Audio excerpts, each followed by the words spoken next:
ৰাজ্যখনৰ সৰ্ববৃহৎ উচ্ছেদ অভিযান চলাইছিলে এই বিলেচিপাৰা সমজিলাৰ অন্তৰ্গত চৌৰবাখৰা অঞ্চলত আৰু আজি 10 দিন অতিক্ৰম হ'ল 10 দিন পিছতো বৰ্তমান এইখন অঞ্চলত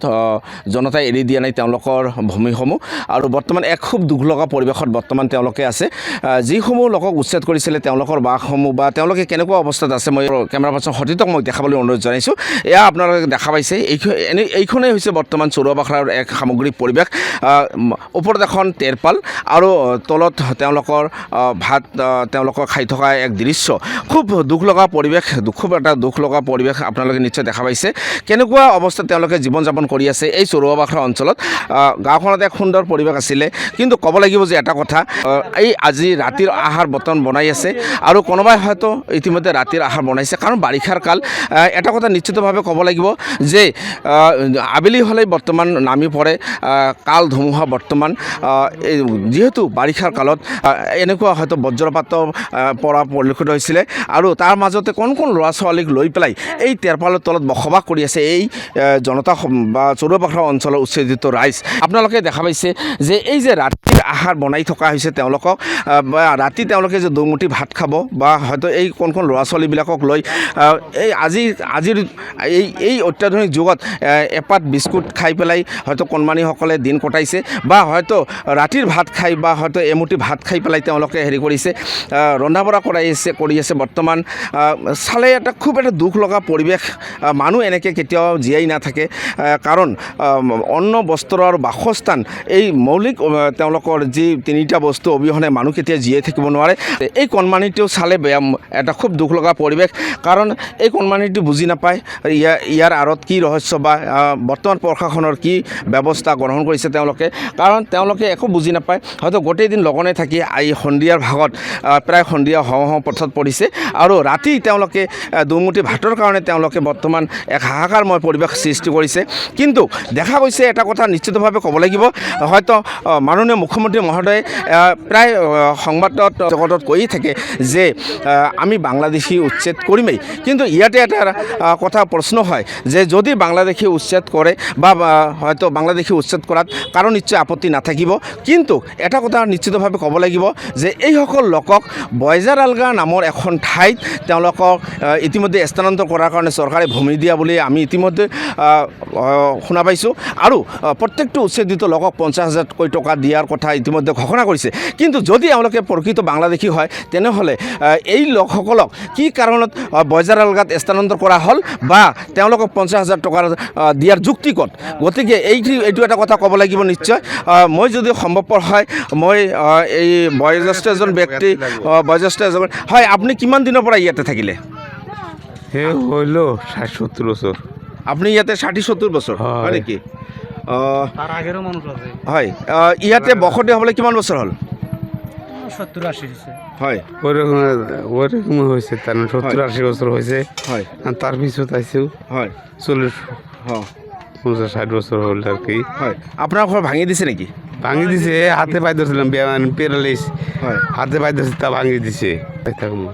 হয় আপুনি বইজাৰ আলগাত যাবলৈ মান্তি আছেনে নাই নাই হয় আমাৰ চৰকাৰে আপোনালোকক যাবলৈ কৈছে কি ক'ব না আমার এতে লাগবো জায়গা আমি এতেই থাকবো এতে মানুষ এতেই থাকবো হয় আৰু গাঁওবাসীৰ কিছু ভাষ্য মই সংগ্ৰহ কৰাৰ কাৰণে যত্ন কৰিম হয় আপোনাৰ নাম আৰু বৰ্তমান কেনেকুৱা ধৰণৰ পৰিস্থিতি বিৰাজ কৰিছে বা হয়তো এই উচ্ছেদিত সম্পৰ্কে বুলি গ'ল কি জনাব মই এতিয়াও আপোনালোকে ৰাইজক কমপ্লেইন জনাইছোঁ আৰু হিমন্ত বিশ্ব শৰ্মাক কমপ্লেইন জনাইছোঁ এনেকুৱা কৰি উচ্ছেদ কৰি দিছে মোৰ ল'ৰা ছোৱালীবিলাক বেলেগ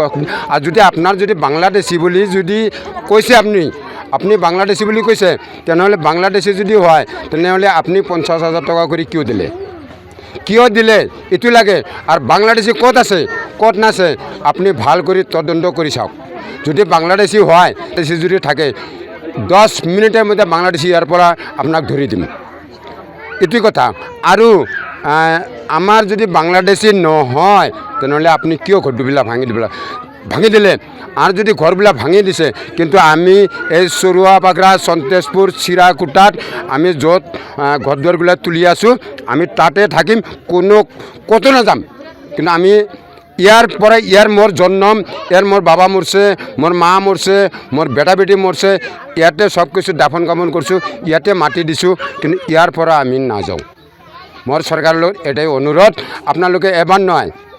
আপোনালোকে আমি 3বাৰ ঘৰ দুৱাৰ বান্ধিম, 3বাৰ ভাঙি দিব, তাও আমি এটা নাই, লাগিলে আমি জীৱন দিম কিন্তু মাটি এৰি নিদিওঁ। আপোনাৰ নামটো কি আছিলে? মোৰ নাম মহৰুদ্দিন। হয়, আপুনি ইয়াৰে? মই ইয়াৰে লোকাল। হয়, গাঁওখনৰ নাম কি? মোৰ নাম মহৰুদ্দিন। গাঁওখনৰ নাম? গাঁওখনৰ নাম চৰুৱা বাখৰা। এয়া আছিলে গাঁওবাসীৰ ভাষ্য। দৰকাৰ হ'লে জীৱন দিব, তথাপি ভেটি এৰি নেৰিব বুলি গাঁওবাসীয়ে ভাষ্য ইতিমধ্যে প্ৰদান কৰিছে। আৰু খুব এটা দুখ লগা পৰিৱেশত বৰ্তমান তেওঁলোকে মাত্ৰ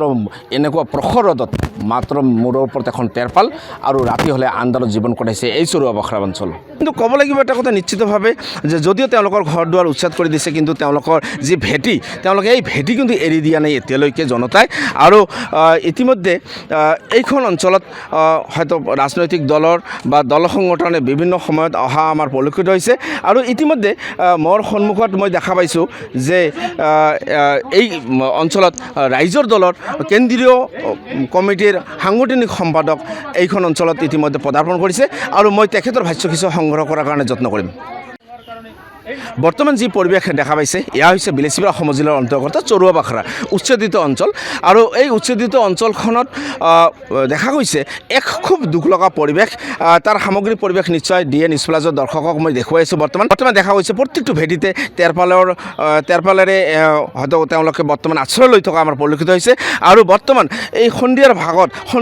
ভাগত এই সৰু সৰু ল'ৰা ছোৱালীবিলাকক লৈ পেলাই এসাঁজ খোৱাৰ কাৰণে তেওঁলোকে ইতিমধ্যে যজা কৰি আছে বা ৰন্ধা বঢ়া কৰি আছে। খুব এটা দুখ লগা পৰিৱেশ বিৰাজ কৰা আমাৰ পৰিলক্ষিত হৈছে যে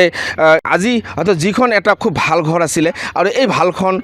ঘৰখন ইতিমধ্যে চৰকাৰৰ প্ৰশাসনে তেওঁলোকক ইতিমধ্যে ভাঙি পেলাইছে, কিন্তু মৰমৰ ভেটিখন তেওঁলোকে এৰি দিবলৈ খোজা নাই। আৰু গোটেই দিন লঘনে থাকি পেলাই ৰাতিপুৱাৰ পৰা হয়তো গোটেই দিনটো তেনেকৈ থাকি পেলাই কোন ল'ৰা ছোৱালীসকলে হয়তো কোনোবাই কিবা খাদ্যবস্তু দিছে, সেই খাদ্যবস্তু ভক্ষণ কৰিছে। আৰু বয়োজ্যেষ্ঠ ব্যক্তিসকলে এসাঁজ খোৱাৰ কাৰণে তেওঁলোকে বৰ্তমান খুব দুখ লগা এটা পৰিৱেশত তেওঁলোকে ইতিমধ্যে ৰন্ধা বঢ়া কৰি থকা আমাৰ পৰিলক্ষিত হৈছে। ক'ব লাগিব নিশ্চিতভাৱে যে অসমৰ সৰ্ববৃহৎ উচ্ছেদ অভিযান বুলি ক'ব লাগিব। আৰু এই উচ্ছেদ অভিযান চলাইছিলে এই চৰুৱা বাখৰা অঞ্চলত। ইতিমধ্যে কিন্তু গাঁওখনত এক ক'বলৈ মানে নিশ্চিতভাৱে ক'ব লাগিব যে খুব এটা দুখ লগা পৰিৱেশ। মানুহ এনেকৈ কেতিয়াও জীয়াই নাথাকে, যি পৰিৱেশত তেওঁলোকে বৰ্তমান জীয়াই আছে। ওপৰত মাত্ৰ এই প্ৰখৰ ৰ'দত, দিনৰ ভাগত প্ৰখৰ ৰ'দত মাত্ৰ এটা তেৰপাল। আৰু বাৰিষাৰ সময়ত তেওঁলোকে এই ৰাতি যি বৰ্তমান কাল ধুমুহাই নামি পৰে সন্ধিয়াৰ ভাগত, এই কাল ধুমুহাই নামি পৰাৰ ফলত এই কোন ল'ৰা ছোৱালীসকলক লৈ পেলাই কেনেকৈ যে তেওঁলোকে জীয়াই আছে এইখন পৃথিৱীত, তাক এক চিন্তনীয় বিষয়। আৰু ইতিমধ্যে এই ৰাইজৰ দলৰ কেন্দ্ৰীয় কমিটিৰ সাংগঠনিক সম্পাদক মছলিমউদ্দিন ডাঙৰীয়া আমাৰ মাজত উপস্থিত হৈছে আৰু মই তেখেতৰ কিছু ভাষ্য সংগ্ৰহ কৰাৰ কাৰণে যত্ন কৰিম। DA নিউজ প্লাছলৈ স্বাগতম জনাইছোঁ আপোনাক। খুব এটা দুখ লগা পৰিৱেশ বৰ্তমান বিৰাজ কৰিছে চৰুৱা বাখৰা অঞ্চলত। কোন ল'ৰা ছোৱালীৰ হাতত কেৱল মাত্ৰ এপাত বিস্কুট নতুবা কিবা এটা খাদ্য সামগ্ৰী, চালে দুখ লগা। প্ৰায় সন্ধিয়া হওঁ পথত পৰিছে। ৰাতি এসাঁজ খোৱাৰ কাৰণে তেওঁলোকে খাদ্য এনেকুৱা হয়তো ওপৰত এপাত মানে তেৰপাল, কেনেকুৱা এটা দৃশ্য, কি ক'ব আপুনি? চাওক, এইটো বৰ দুখ লগা কথা। আজি আপোনালোকে চাই আছে কেনেকুৱা তিৰফল আপোনালোকে দেখাইছে ভিজুৱেলত, নিশ্চয় আপোনালোকে কেমেৰাত এইটো কভাৰ কৰিছে। আজি এইবোৰ মানুহে ঘৰত আজি থাকিব পৰা নাই, ফেন এচিত মানুহ থাকিব পৰা নাই, ইমান উৎকট গৰম। সেই গৰমৰ মাজত আজি তিৰফলত মানুহ থাকিব পৰা যায়। এই সৰু সৰু বাচ্চাৰ চব বেমাৰ হৈ আছে। ইয়াতে এজন চিকিৎসক বা কোনো স্বাস্থ্যকৰ্মী বা কোনো নাৰ্ছক ইয়াত নিয়োগ কৰা নাই। মানুহবিলাক স্বাস্থ্যৰ কোনো সেৱা পোৱা নাই। আজি এই মানুহবিলাকক কৈ আছে, আজি অসমৰ বহু ব্যক্তিয়ে, বিজেপিৰ বহুত ব্যক্তিয়ে, মন্ত্ৰী MLA কৈ আছে যে আমি বাংলাদেশীৰ ঘৰ ভাঙিছোঁ। আমি তেওঁলোকক সুধিব বিচাৰিছোঁ, যদি আপোনালোকে বাংলাদেশী এজন দেখুৱাই দিব পাৰে তেনেহ'লে আমি আপোনাৰ লগত আছোঁ, আমি ৰাইজৰ দলে আপোনাৰ লগত আছোঁ সেই বাংলাদেশক বিতৰণ কৰাৰ কাৰণে। আপোনালোকে প্ৰথম কৰিলে, এই বিজেপি চৰকাৰে প্ৰথম অসমত এনেকুৱা এটা পৰিৱেশ কৰিলে, জানে যোৱা আমাৰ বকৰি ঈদৰ পৰা আৰম্ভ কৰি তেতিয়া কিছুদিন তেওঁলোকে চেষ্টা কৰিলে গো মাংস লৈ এটা হটকাৰী কাম কৰি মানুহৰ হিন্দু মুছলমান এটা সংঘাত কৰি অসমৰ ৰাজনীতি বৈতৰণি পাৰ হ'ব পাৰি নেকি, সেইটো তেওঁলোকে চেষ্টা কৰিলে। কিন্তু সেই চেষ্টাত তেওঁলোকে বিফল হ'ল। তাৰ পাছত তেওঁলোকে এটা সংগ্ৰাম কৰিলে যে আমাৰ খিলঞ্জীয়া মানুহৰ হাতে হাতে অস্ত্ৰ তুলি দিব, সেইটো তেওঁলোকে এটা পলিচি হাতত ল'লে। তথাপি দেখিলে যে এইটো দিও আমাৰ খিলঞ্জীয়া মানুহক, অসমৰ হিন্দু মানুহক সন্তুষ্ট কৰিব পৰা নাযায়। সদশেষত তেওঁলোকে এই চৰকাৰে এটা পৰিকল্পনা ল'লে যে মুছলমানৰ য'তেই মুছলমান দীৰ্ঘ 50-60 বছৰৰ পৰা বসবাস কৰি আছে, এই মানুহবিলাক আজি অহা নাই। এই আজি বুঢ়া হৈ গৈছে এওঁলোকৰ আটা খুৰাৰ পৰা তেওঁলোকে এই জেনেৰেশ্যনে ইয়ালৈ আহিছিল এনেকুৱা হাছিলা বিলৰ পৰা আৰম্ভ কৰি আপোনাৰ বৰপেটা য'ত আমাৰ সন্তেশপুৰ চৰুৱা বাখৰাত চব তেনেকুৱাই এই মানুহবিলাক দীৰ্ঘ নদীৰ ব্ৰহ্মপুত্ৰ নদীৰ গৰাখহনীয়াৰ কবলত পৰি মাটি বাৰী ভেটি হেৰুৱাই সৰ্বোচ্চ হেৰুৱাই তেওঁলোকে ইয়ালৈ আহিছিল মহোদয়ে স্পষ্টভাৱে এটা কথা কৈছে যে বাংলাদেশীক উচ্ছেদ কৰিমেই যিহেতু চৰুৱা বাখৰা উচ্ছেদ হ'ল গতিকে এওঁলোকে বাংলাদেশী নেকি বা এওঁলোকক আকৌ পুনৰ এটা নতুন জেগাত তেওঁলোকৰ সংস্থাপনৰ ব্যৱস্থা কৰিছে বা 50,000 কোটি টকা দিয়াৰ কাৰণে ঘোষণা কৰিছে ইতিমধ্যে কি ক'ব চাওক সেইটোতো বাংলাদেশী উচ্ছেদ কৰিছে বুলি কৈছে সেইটোৰ কাৰণে এজন মানুহে কৈছে যে আজিৰ এই হিমন্ত বিশ্ব শৰ্মাক ৰাষ্ট্ৰদ্ৰোহৰ গোচৰত গ্ৰেপ্তাৰ কৰিব লাগে তেওঁ এফালে কৈ আছে আমি বাংলাদেশীক উচ্ছেদ কৰি আছোঁ আনফালে কৈ আছে সেইবোৰ মানুহক তেওঁ 1 কটাকৈ মাটি আৰু 50,000 টকা দিয়াৰ কাৰণে এই বৈজাৰালগা এটা জেগাত ব্ৰহ্মপুত্ৰ নদীৰ এটা বালিচৰত তেওঁলোকক জাগা দিয়াৰ কাৰণে 1 কাটা মাটি দিয়াৰ কাৰণে তেওঁ কেনেকৈ দুমুখীয়া নীতি কৰিলে এফালেদি তেওঁ বাংলাদেশী খেদিছে আনফালেদি সেইবোৰ মানুহক তেওঁ এই অসম ৰাজ্যত এই ৰাষ্ট্ৰত তেওঁলোকে মাটি দিব বিচাৰিছে এইটো ৰাষ্ট্ৰদ্ৰোহৰ কাম নহয় জানো এই হিমন্ত বিশ্ব শৰ্মা কিছুমান মানুহক আপোনালোকে কিছুদিন আগত দেখিলে হঠাৎকৈ ৰাতিৰ অন্ধকাৰত মানুহ তুলি লৈ বাংলাদেশত বৰ্ডাৰত পুছবেক কৰিলে যেতিয়া সেই ৰাষ্ট্ৰই ধৰিলে তেতিয়া দেখিলে পুছবেক এইটোতো কাম নকৰে সেই মানুহবিলাক ঘূৰাই আনি কিছুমানক ঘূৰাই দিলে কিছুমানক আজিলৈকে ক'ত ৰাখিছে সেইটো হদিছ পোৱা নাই এনেকৈ এই চৰকাৰে অন্যায় অনীতি কৰি আজি আপোনালোকে চাওক আমাৰ মুছলমান মানুহ য'ত বসবাস কৰিছে তাতে তেওঁলোকে ঘৰ দুৱাৰ ভাঙি আছে মুছলমানৰ ঘৰ ভাঙিলে হিন্দুৰ পেট ভৰিব নেকি কেতিয়াও নোৱাৰে খিলঞ্জীয়াৰ পেট ভৰিব নেকি কেতিয়াও নোৱাৰে তেওঁলোকে খিলঞ্জীয়া কয় আমি কি খিলঞ্জীয়া নহয় নেকি তেওঁলোকে ভূমিপুত্ৰ কয় আমি কি ভূমিপুত্ৰ নহয় নেকি আমি কি স্বৰ্গপুত্ৰ নেকি আমি কি গছত জন্মিছোঁ নেকি আমিও এই ৰাজ্যৰ নাগৰিক এই ৰাজ্যৰ ভোটাৰ আমিও সন্মানীয় জনগণ গতিকে এওঁলোকে ভটকামি কথা এনেকুৱা কৈ অসমৰ আমাৰ বিভিন্ন তেওঁলোকে অসমৰ কোনো উন্নতি কৰিব পৰা নাই অসমৰ অৰ্থনীতি শেষ কৰি দিছে অসমক একদম এখন সৰ্বনিম্ন ৰাজ্যত পৰিণত কৰি আছে তেওঁলোকে আদানী আৰু আম্বানীক সন্তুষ্ট কৰাৰ কাৰণে মোৰতো সন্দেহ হয় এই আদানীৰ লগত আমাৰ অসমৰ মুখ্যমন্ত্ৰী হিমন্ত বিশ্ব শৰ্মাৰ তলত কিবা বিজনেছুৱেল এটা শ্বেয়াৰ ছিষ্টেম আছে এইটো মোৰ সন্দেহ হয়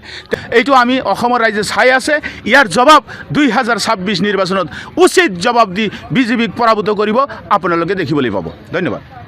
হয় নিশ্চিতভাৱে এটা কথা ক'ব লাগিব এয়া আছিলে ৰাজ্য দলৰ সাংগঠনিক কেন্দ্ৰীয় কমিটিৰ সাংগঠনিক সম্পাদক মছলামুদ্দিন ডাঙৰীয়া তেখেতে কেইবাটাও গুৰুতৰ অভিযোগ উত্থাপন কৰা আমাৰ পৰিলক্ষিত হৈছে এটা কথা নিশ্চিতভাৱে ক'ব লাগিব যে এৰি দিব খোজা নাই এই চৰুৱা বাখৰাৰ জনতাই কাৰণ যদিও তেওঁলোকৰ থকা ঘৰসমূহ ভাঙি দিছে তথাপি সেই ভেটিতে গঢ়ি তুলিছে তেৰপালেৰে তেওঁলোকৰ অস্থায়ী বাসভৱন গতিকে আজি নিশ্চয় প্ৰশাসনক টানি অনুৰোধ কৰিছে যে নিশ্চয় এই জনতাসকলৰ কিবা এটা সুব্যৱস্থা কৰিব বা হয়তো কোন ল'ৰা ছোৱালীসকলৰ ভৱিষ্যত বা পঢ়া শুনাৰ পৰা আৰম্ভ কৰি তেওঁলোকৰ বৰ্তমান গোটেই এক ভয় লগা দৃশ্য সৃষ্টি হৈছে চৰুৱা বাখৰা অঞ্চলত কেমেৰা পাৰ্চন মোৰ সতীৰ্থৰ সৈতে মই বিলাসীপাৰাৰ পৰা শ্বৰীফ আহমেদ দিয়ে যিকোনো খবৰৰ বাবে যোগাযোগ কৰক 7099017330 লগতে 7099017110 নম্বৰত